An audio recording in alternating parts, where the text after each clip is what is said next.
Thank you for joining the American Culinary Federation today as we take you inside America's kitchens. Today we are at the legendary Greenbrier Resort in West Virginia, and we'll be speaking to Chef Bryan Skelding. I'm Jacqui Pressinger, Director of Strategic Partnerships, and looking forward to having you join us today.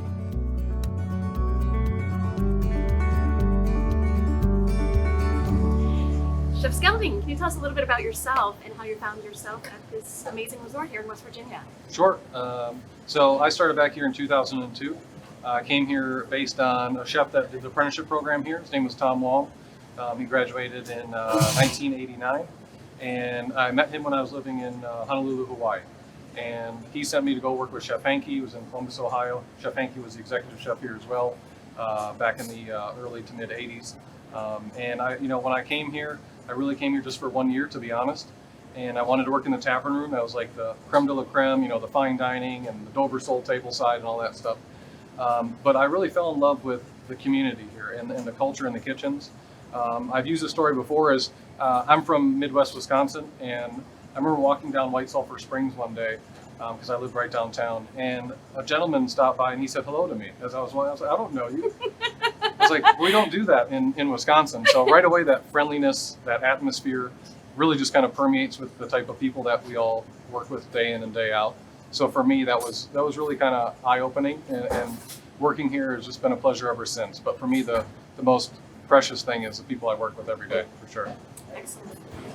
Chef, over the past 7 years, you've made a lot of great changes to the dining operations, and I'd love to hear about all of the outlets that you oversee here at the Greenbrier.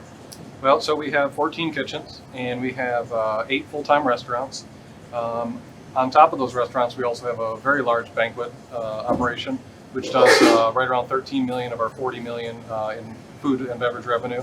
And of course, we have in-room dining, 24 hours a day operation, as well as we have different lounges and bars, and of course, halfway houses all around the golf courses. So all in all, there's 20 food and beverage operations on property. Amazing. And so what is the size of your staff to run all this food and beverage? So believe it or not, it actually takes really right at 200 culinarians to run without overtime. Most of us chefs know that that's really not a reachable goal, but you got to have those goals that aren't reachable to hopefully get as close as you can to excellence. And that'd be with no overtime. So like last year, I ran right at about 167 was the most that I had at any given time, plus managers. So that 200 also equates into the managers because there's a chef de cuisine for essentially every kitchen as well. How has business been since reopening? Business has been phenomenal, actually.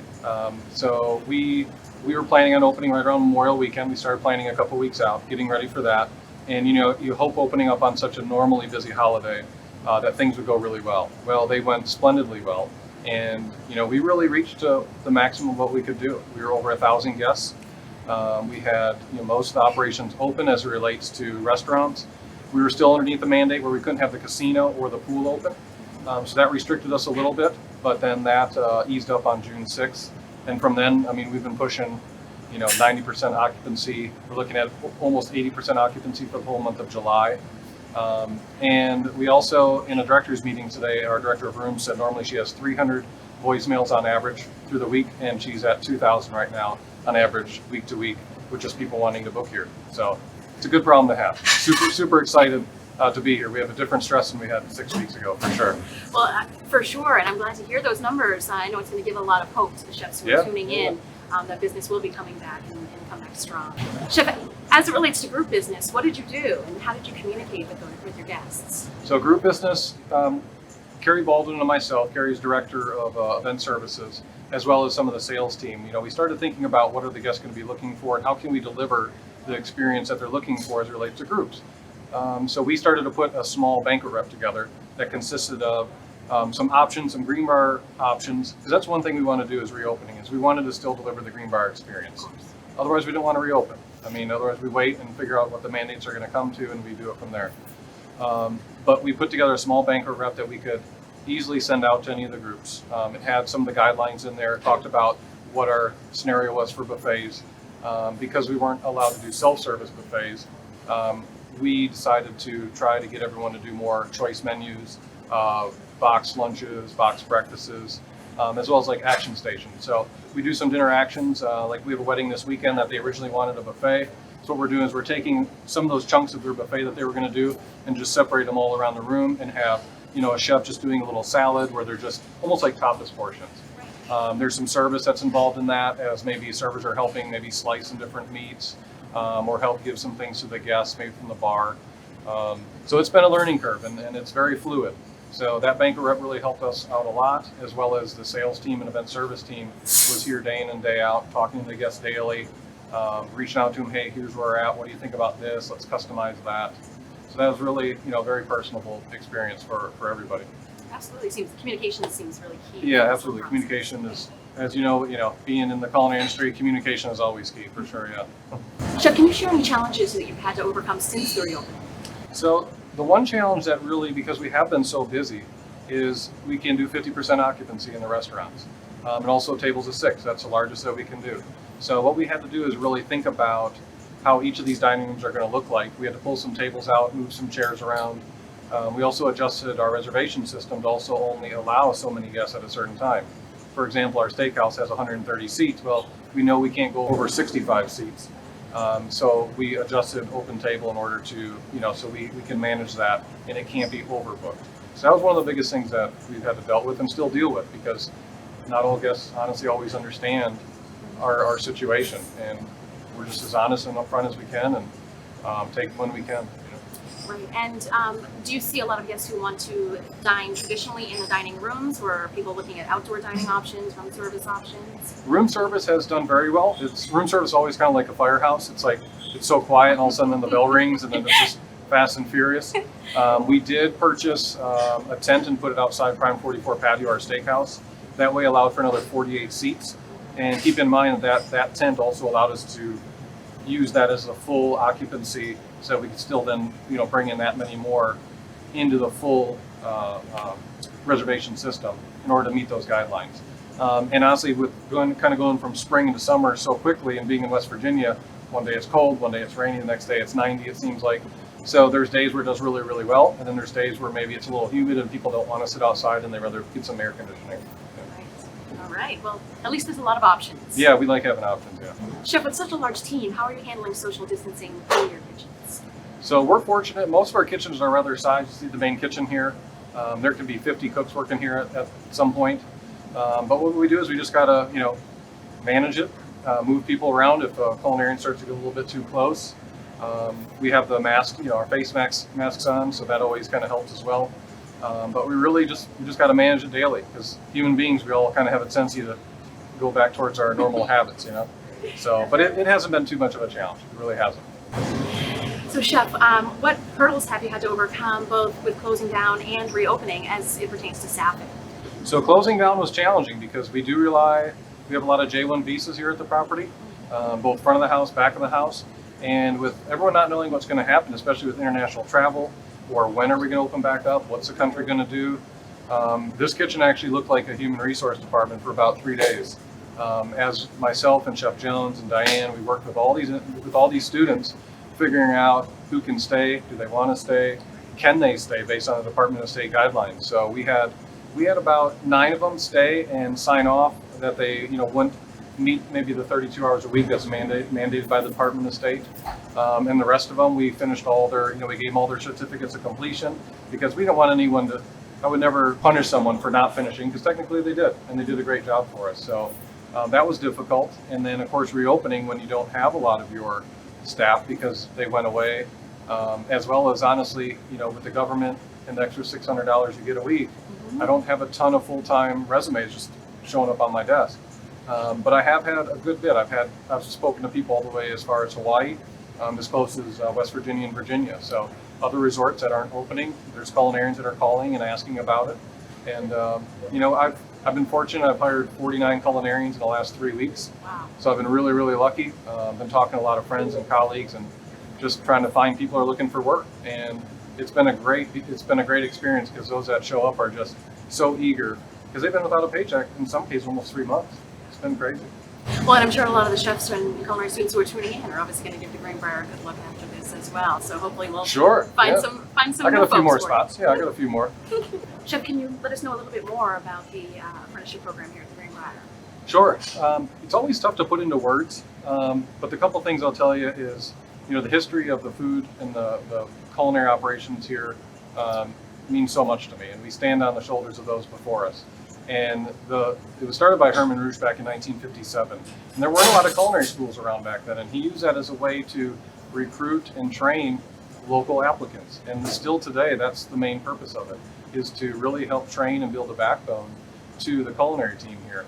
And not only does it push the culinarians to learn, but it's a tremendous impact on all of us as managers to research things, read cookbooks, offer suggestions, talk about flavors, what's trending right now. So it's a very evolving apprenticeship program. It changes every year, it changes month to month even, based on, again, we make it personable, how we talked about like with group business and communication. So what I've done is, in order to try to paint a better picture, is I started up an Instagram account about 3 years ago now. And I post every now and then just what does a day in the life look at the Greenbrier from a culinary side of things. And then just about 2 weeks ago, I started a YouTube channel called Greenbrier Kitchen. Yes. Have one video on there, and we're going to do maybe one a month or one every other month. Next, we're going to focus on some of the kitchens. But the main thing is when we did graduation, and Chef Kevin Walker, CMC, and Chef Fred Teese from Johnson & Wales were here. And Chef Walker said, what? He said, you should really look at doing like a video of the day in the life of an apprentice. And he goes, everyone's looking at YouTube these days. So I emailed him 2 weeks ago and said, hey, why don't you check out Greenbrier Kitchen on the YouTube? And he sent me a note right back, and he said, that's just awesome. So we're pretty excited. Our Greenbrier webpage has our open jobs, as well as has an apprenticeship page as well. So that there's videos in there, there's a little blurb on what the apprenticeship is. And of course, anyone can ever call or reach out to me, DM me on Instagram. It's no problem. Sure. And how long is the apprenticeship program? So at first it sounds like a long time. It's 3 years, but I can tell you it goes by in the blink of an eye. Yeah. It really does. It's fast and furious. The camaraderie is unbelievable. I think that's some of the favorite things apprentices I hear after graduating is the friendships that they make, as well as just the fundamentals that they learn. Everything from souffles, how to make an omelet, butchery, charcuterie, how to run a grill in a steakhouse, how to make sushi and infusion. We cover the whole gamut. I mean, we have so many different styles of food here. It's so much to learn, so much to learn. So, Chef, this all sounds fabulous. For those who might be interested, do you have any full-time positions available now? I do. So what I'm really in the need for right now are just some good solid line cooks. I have a couple of things posted on the website as it relates to a couple different restaurant locations. But of course, it's always, I try to find the right seat on the bus for people. So I was talking to a young man the other day down in Georgia, and we talked about all the restaurants, and the main dining room suited him perfectly. So he's going to come up here and start working for us in the main dining room, as well as a couple sous chef positions. I also have a couple bakers position open, as well as a pastry chef. So but they're all on the website. Anyone can check them out. But yeah, absolutely. Chef, mentoring seems like it's such an important part of the Greenbrier culinary team's success. Who have been your mentors? So some of my earliest culinary mentors were actually Tom Long, who I mentioned a little earlier ago, because I did meet him in Hawaii. And he was really kind of the first gentleman outside of Wisconsin, first chef, if you would, that told me about the Greenbrier. I'd never heard of it. And I've been here 3 times, so I'm on my 3rd tour. It's my longest tour. I'm going on 11 years on my 3rd tour. But each time that I've looked at coming back here, I've always made a call to him and to see what he thought. And every time he's like, you're an idiot if you don't go there. He's like, you know the answer to that. So he's been one of my biggest mentors. And then, of course, being here as long as I have, you have your chef, Rich Rosendale, and your chef, Peter Timmons. So I learned so much from those gentlemen.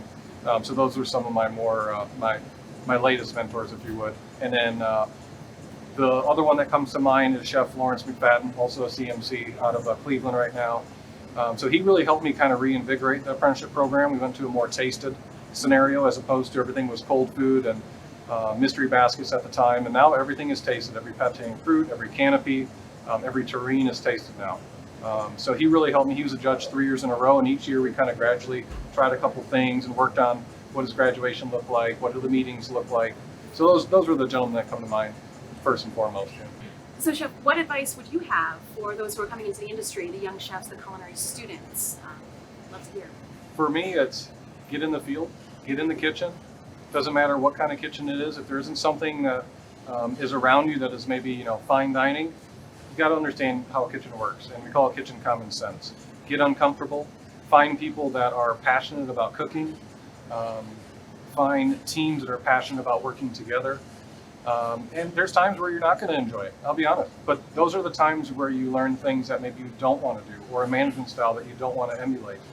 But that's just part of the growing process, because you learn so much from mistakes, or so much from things that maybe are outside your comfort zone, whether good or bad, and it just shapes you who you are today. So that's one thing I always talk to as I'm recruiting the young culinarians is, it's the first thing I look at a resume. If someone is going to culinary school, I look and see not only what the reference is, but also is, have you been working? Or are you, just sitting in your dorm room and, just going to class? And I'm going to say that's because of experience. I originally went to school for accounting, and my first summer after graduating high school, I think maybe the first day or the first week, I knew I wasn't going to be an accountant. I just knew. And I went back to the kitchens where I ultimately started. And one day I said, you know what, I'm going to go to culinary school. And I worked full time doing it as I went to culinary school. And there's just some things in life that you just know instantly that was the right call. And for me, that's what it was. So Anne, if you could let us know a little bit more about your role here at the Greenbrier and how you found yourself working at the amazing resort. I'm Ann Sims. I'm the Purchasing Logistics Controller of the Greenbrier. And I began my career here 32 years ago in the food store room as a purchasing clerk, doing purchase orders for food entry. Evolved over the years through retail control, point of sale, retail. Now I'm back into food. I manage the food storeroom and the wine storeroom and provide as much support as I possibly can to the food operation. Wow. In a resort this size, I have to imagine that's a huge, huge job. It is, but it's not one I do alone. I have a team of 10 and we actively do everything we can to support the kitchens. We procure the food and do the receiving and fill the orders for all of the kitchens on property. It is quite a task. We're open 7 days a week, 365, because people always eat and we want to make sure they have the best experience possible. I work a lot with the mapping of the general ledger and things to accounting as well from our purchasing system. So I support Chef Jones and Chef Skelding as much as I can with reporting, food cost controls, and those type of things. And recently we've been taking on more with the beverage control aspect. And I've heard there's a Greenbrier COVID task force. Can you tell us a little bit about that? Yes, the resort our owner wanted to be proactive in ensuring the health and safety of our team members and of course all of our guests that choose to come here. So a COVID task force was established. It includes our Vice President of Operations, Vice President of Human Resources, our Director of Security, our Compliance and Safety Officer, and as well as our Purchasing Manager and myself. And we are just following daily the fluid situation that is happening with the COVID guidelines.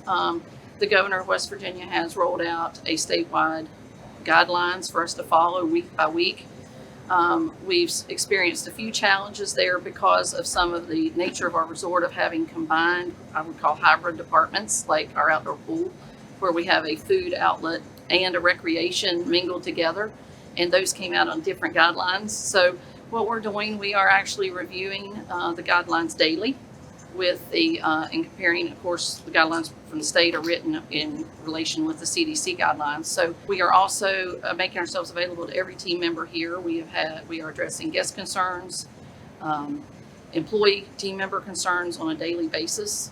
We are making sure that we are in adherence to all of the guidelines. We are doing the 50% occupancy in each outlet. We are literally doing walkthroughs of every single aspect of the resort before it reopens to our guests. Currently, we are reopened in the majority of those. We have, of course, put guidelines in place. The casino, for instance, maybe every other slot machine is available, limited table seating, similar to what we're doing in the restaurants as well. Removing bar stools, limiting the number of seats. We've removed tables, we removed chairs. We have provided PPE to our employees we're doing the distancing, making sure that if anyone is in close proximity, all employees are screened upon entry of the resort. We are taking temperature checks and asking screening questions to follow the guidelines. We are also providing masks, gloves, all the PPE that we feel is necessary to comply, as well as maintain, again, the safety of our guests. We want them to have a great experience when we're here. We don't want it to feel like a sterile, unwelcoming environment, but we want to make sure we're doing everything we can to protect everyone.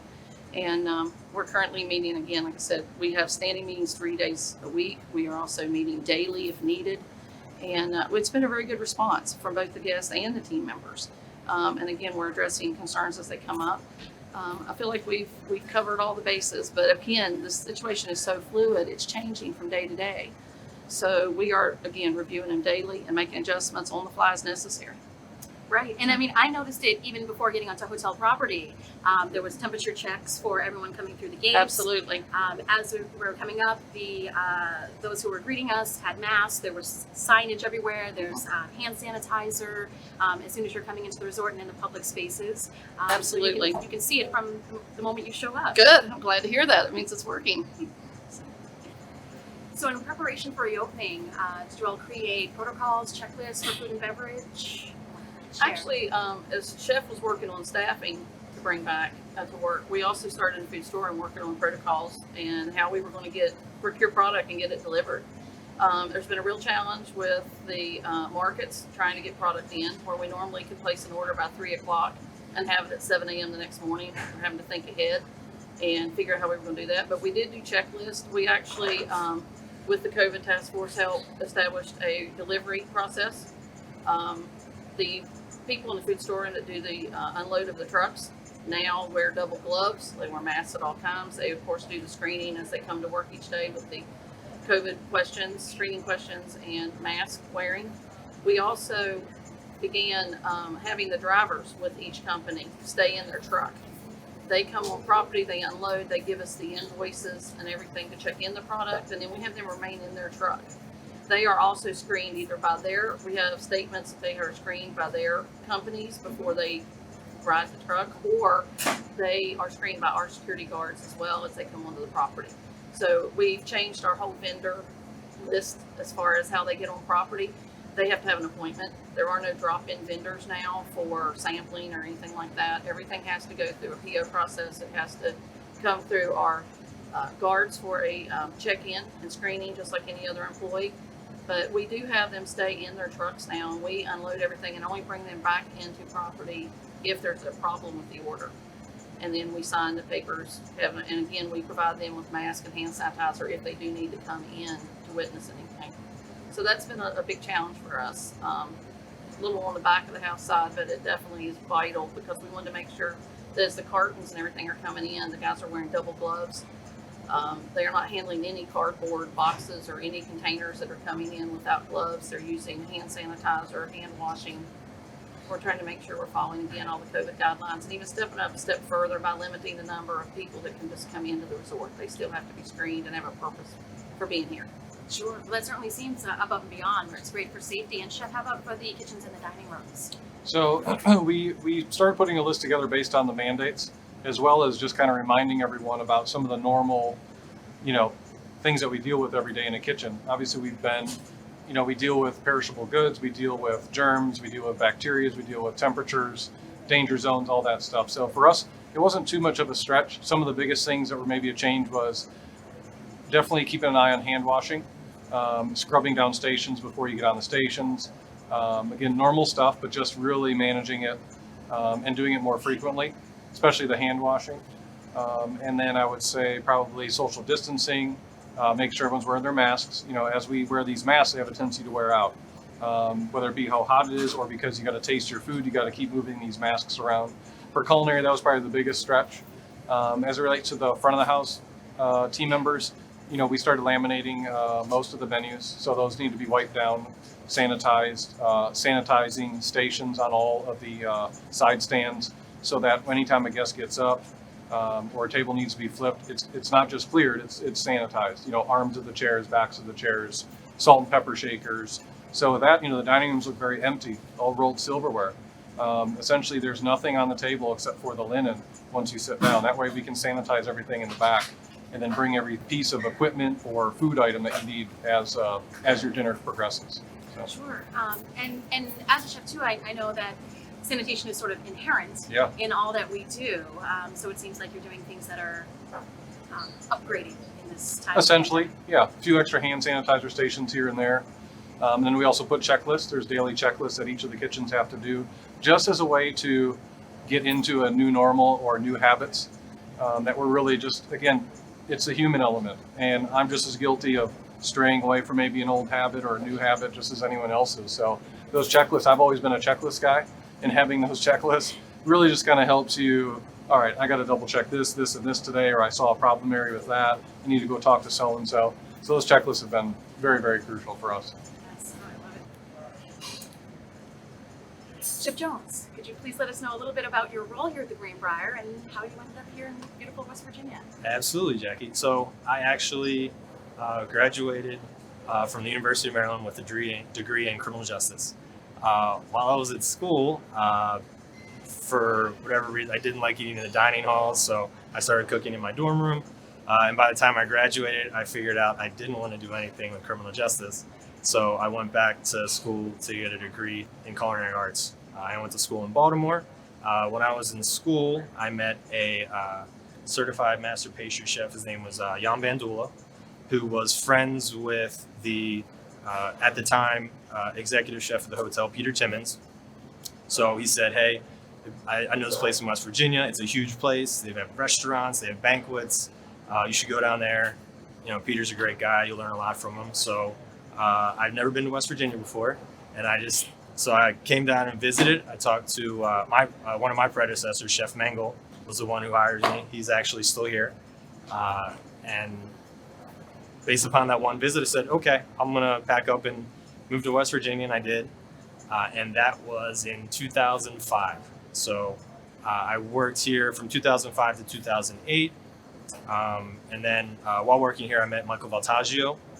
He ran the Old Tavern restaurant for 1 year, and then Hemispheres for a year. So I got to work with him up there. And then I moved to Los Angeles and worked with Michael in opening Jose Andres restaurant, The Bazaar. Worked at a couple other places, and then finally made my way back here in 2011. So, and then I assumed my current role in 2016. So I've been executive sous chef for this will be my 5th season. That's wonderful. I'm noticing a pattern too. A lot of people are working here and then they get drawn back. They come back. I mean, it's a great place to live. So, especially if you're into outdoors, you like to fish. I would say that probably all of the chef de cuisines, you know, either fish, hunt, you know, mountain bike, or just like being outdoors. So it's a great place to be. So. And what's your favorite part about working here at the property? My favorite part is the variety. You can go, you know, from a restaurant to a banquet. We've had PGA Tour events. We had the Greenbrier Classic, which was a military tribute to the Greenbrier for 10 years. So we had that. We've also had training camps for NFL teams, the Texans and the Saints held here. So 40, usually on average, about 40 weddings a year. So the variety here, and that's kind of the selling point that I'll talk to when hiring students or cooks is, you know, you can go to another place that maybe just does banquet food, and you'll learn a good bit there. But if you come here, you can work in the banquet kitchen, you can work in a steakhouse, you can go and work in infusions and learn how to roll sushi, or at the Forum and learn how to make pizza pies. So the variety is one of the things that I love about it. And you know, my kids live here, so I get to see them. You know, they live about a mile down the road from me, so that's the other best part. And they love to come in here. My daughter's actually been in about 3 times to hang out and cook with me, so that's great too. That is awesome. I love it. You almost have me sold. Maybe I'm going to move to West Virginia. Sure, we're hiring. You can go on our website. It's thegreenbrier.com under employment. All right. And look at the job list. Keep an eye out. You mentioned young chefs, though, so I do want to touch on that. What is your advice to those young chefs or those who are thinking about coming into the industry and perhaps might want to work here in the future?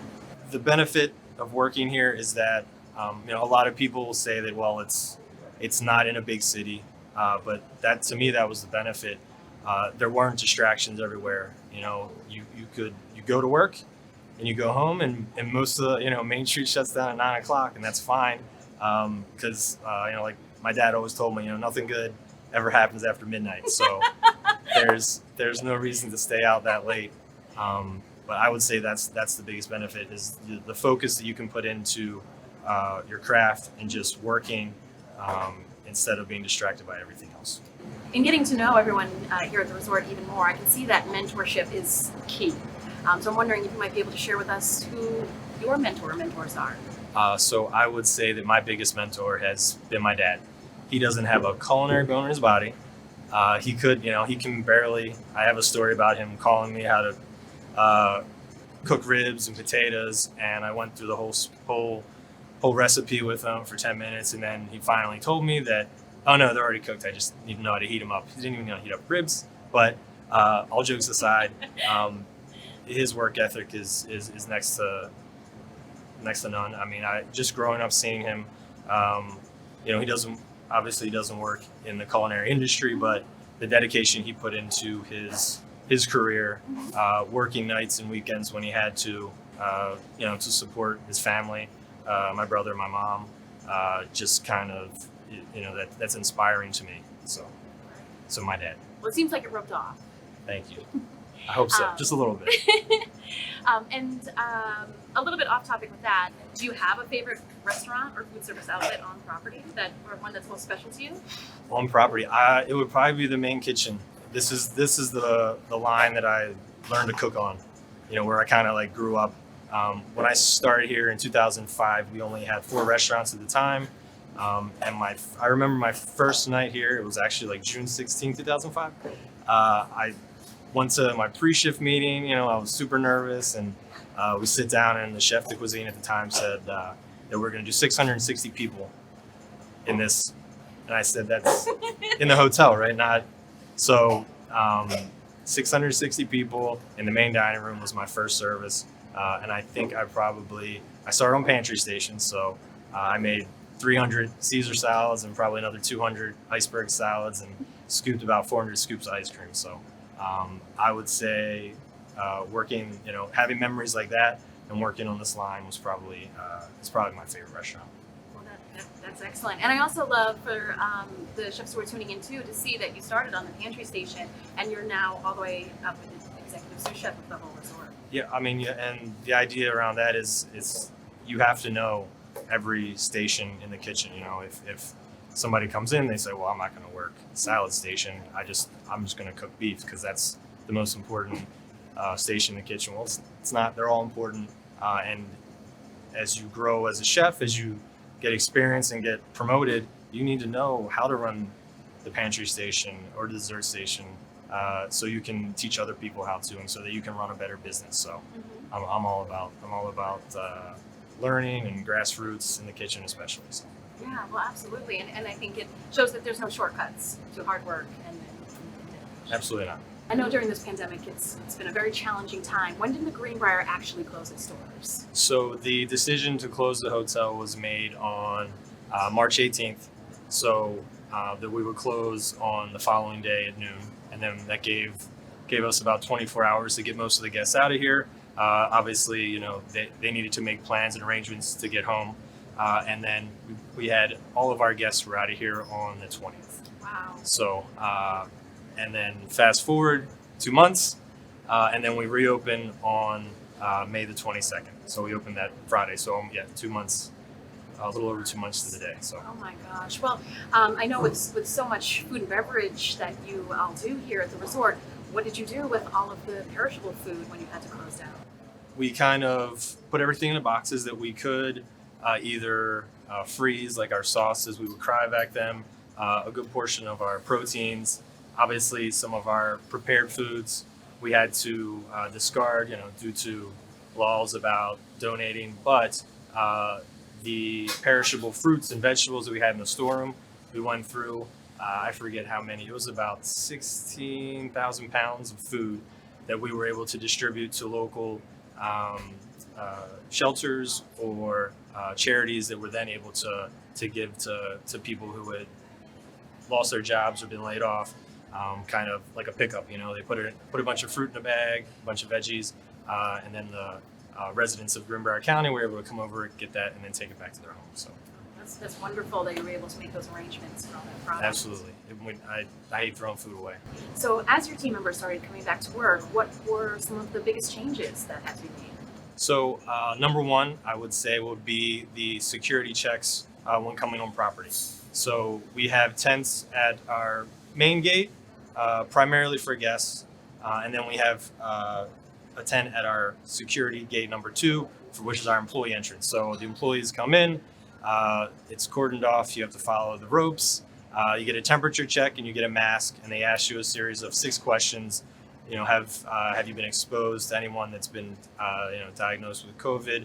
Have you been out of state? And then based upon those questions, the security team determines whether or not you're able to come into work. Every day.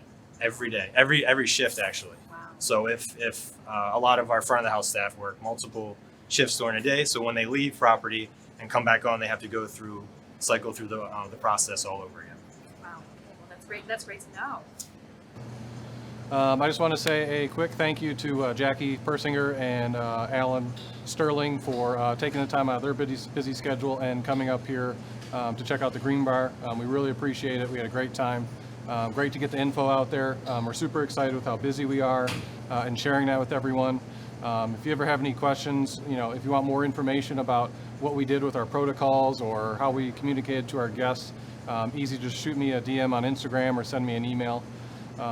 And also too, hope everyone starts thinking about maybe the summer or the fall, and you can either come up here a little R&R with your family, or perhaps you may know a young culinarian that's just starting out that may want to move away from home and come to a nice rural area and hunker down and learn some good fundamental cooking. So again, thank you again, and appreciate it.